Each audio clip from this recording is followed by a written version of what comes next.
गणतंत्र सौंदर्य निश्चित भाव में भिन्न मत उठा कथा जिते बड़े किछि दिन पूर्वर माननीय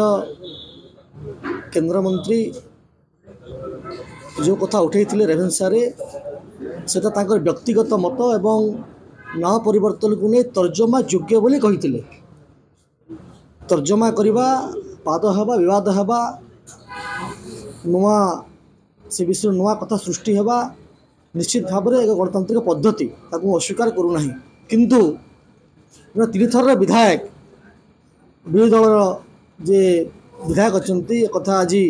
जो उठे जानवा दरकार जे गृहर जे सदस्य नुहति आमर गृहर परंपरा अच्छी ना रे आलोचना हवा कथा नुहे कि आलोचना करवा कथा नुहे। द्वितीय विषय अच्छी यदि आम रेभेन्सा कथा को उठा जो कथा से कहते जे रेभेन्सा केवल गोटे ना नुहे यह ओडिशार स्वाभिमान मु पचार चाहूँगी स्वाभिमान केमती है जिते समय नौंग दुर्भिक्ष पड़ा एवं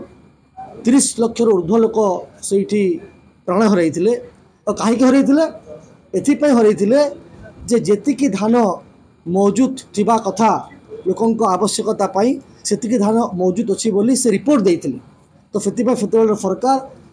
किसी व्यवस्था कर लोक प्राणहानि घटी एवं यह तर्जमा योग्य जो कथा कहले रेभेन्सा ओडिशार स्वाभिमान केवल ना नुहे रेभेन्सा टीएस रेभेन्सा जो कथा कहले टी एडवर्ड रेभेन्सा जो कथा कहते मो पाखे तार उक्ति अच्छी जोटा जेपी दास तांको आलेख्य उल्लेख करिसेंती जे ओडिया माने अत्यंत उत्साहहीन और आलस्य परायण तागू जाई से कहते केवल एक कथा नुहे जो थे ओडिया मानू निकृष्ट खर्ची अलसुआ चरित्र खराब मंद जाति और ठक बोली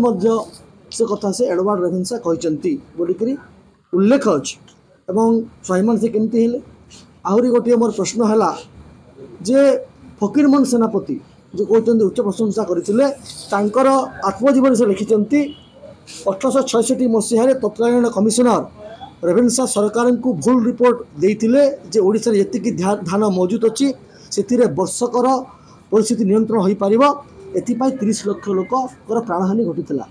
एवं तर्जमा कर समय अच्छी बाद कर समय अच्छी निश्चित भाव में किंतु जदि कहे जे यहाँ भूल मंतव्य व्यक्तिगत मंतव्य को लेकर गृह आलोचना करेंगे तो मु तो कहबी जे पर्यंत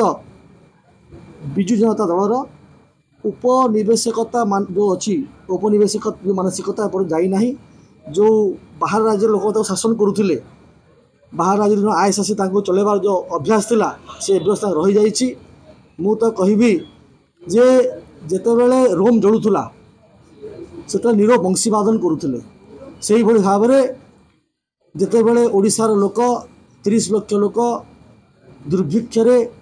प्राणहानि घटूला से रेभेन्सा जे तत्कालीन रेभेन्सा साहेब जे थिले से फतुर दुनिया छुट्टीग्रस्त जाइए ताठू बड़ कथा आ किछि नहीं लोक विचार करेंगे कौटा ठीक कौटा भूल एवं ये कथा जो गृह उठी निश्चित भाव में मुझे एकमत होची जे तार तर्जमा करार आवश्यकता अच्छी और जन व्यक्तिगत मत को लेकर गृह उठेबा समीचीन नुहे। धन्यवाद, नमस्कार।